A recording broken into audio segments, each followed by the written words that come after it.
I'm curious because I feel like you don't often see that perspective coming from women, of women with high body count saying, I want a man with a lower body count. So I just am curious why you think that is. Oh, it's actually really simple. So the idea of paternity is something which men only recently could be assured of. Mm-hmm. So the idea that I know that the kid that you have is mine, we can now know. Mm-hmm. But that's a very new technology. Before that, how could you know if the child was yours? So then would that only apply to situations where you're trying to like date someone to marry? It wouldn't apply to like a normal hookup? You might no, that's all new tech. These are all new technologies. Okay. So here's the idea. The idea is if you were sleeping with a woman before she's your wife, or even she's not your wife, how could you assure paternity absent a paternity test? By having, I guess, her only sleep with one person. Only but one that implies person. that you're having a child with every woman you hang on. So this would imply that there could be a revulsion mechanism. Oh, okay.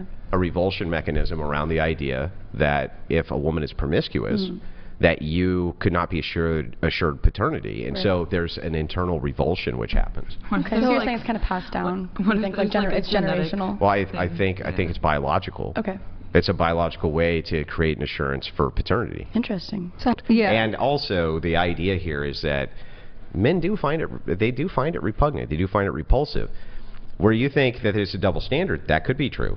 Right? Society does judge promiscuous men differently than promiscuous women, but that's because of women. Yeah. Women judge them differently than men do too. That's so true. Yeah, women judge each other more than any man But think ever about will. this. But think about why Last podcast I felt really think about judged. why that would be. Why that would be the case. It's because you're always assured paternity.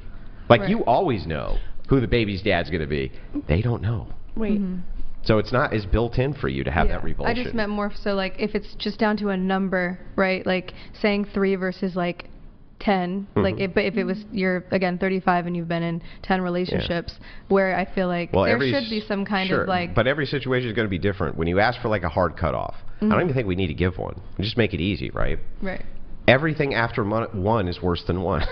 Everything after 0 is worse than 0. It's pretty simple, right? So it's like, well, what's the cutoff? Is it 3? Is it 4? Is it 5? Right. Who gives a shit? Ultimately, everything after 0 is worse than 0. Everything after 1 is worse than 1. Everything after 2 is worse than 2, right? You only really need to think of it that way. What other way do we even need to think of it? Don't think of it. But the thing is like, men do think of it.